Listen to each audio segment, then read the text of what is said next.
constitutes your self-interest, because you're not separate in any real sense from other people. You're maybe not separate from everything in some real sense. Jung in his book Mysterium Conjunctionis, he had this idea. I'm going to go through it real quick. It's a complicated idea, that this is how you put yourself together. The first thing you do is you join your emotions and your rationality, so that your mind and your emotions are one thing. He called that the first conjunction. So that your motivations and your emotions and the way that you think about the world are all acting in the same direction. Okay, so that's the first conjunction, and you get your act together that way. So that would mean incorporation of aggression and sexuality from a Freudian perspective. Those parts of you that are difficult to integrate come to be integrated into one thing. So you can use your anger when you need to, and you have your sexuality under control. It doesn't have you, but you know how to use it, and it's a power for you.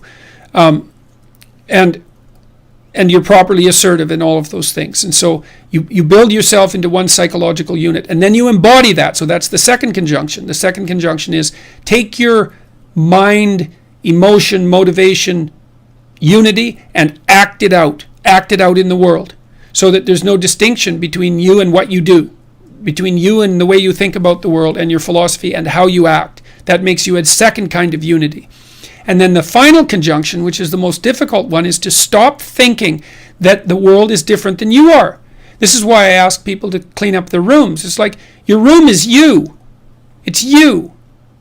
And so you go in there and you clean up your room. You're cleaning you up too, the same way. You're developing discipline. You're putting yourself in order. You're developing a vision of the future. You're figuring out how to dress. You're figuring out how to take care of your things. You're interacting with the microcosmos that you have in front of you and learning how to balance chaos and order. There's no difference between you and what's around you. And that's a very difficult thing to understand. And so you want to act in a way that's good for you, but good for everything else at the same time. And that's a high moral virtue. And that's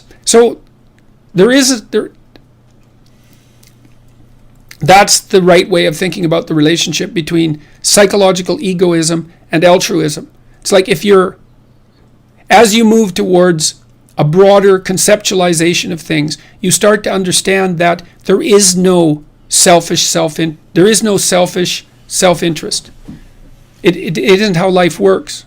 Like if you're married to someone, for example, and you're stuck with them for the next 50 years, it's like you can't win an argument with them. You can make peace because they're you, man. They're you. They're a huge part of your experience. You have to treat that person as if they are you. And it isn't like, well, I'm going to treat you well because you're me. It's because people don't treat themselves very well often. It's way more complicated than that. You don't want to defeat your wife, man, because then you live with a defeated wife. And if you think she isn't going to take revenge on you, then you're not very bright. So you want to listen to what she has to say, and you want to listen to her problems, and you want to help her solve them because she's you. And you want to do the same with your kids, and then you want to do the same with the people around you if you can do it. So the whole idea of like, well, we're basically wired to be selfish. Well, we are when we're not very wise and we act impulsively. But as your view of the world broadens, you start to understand that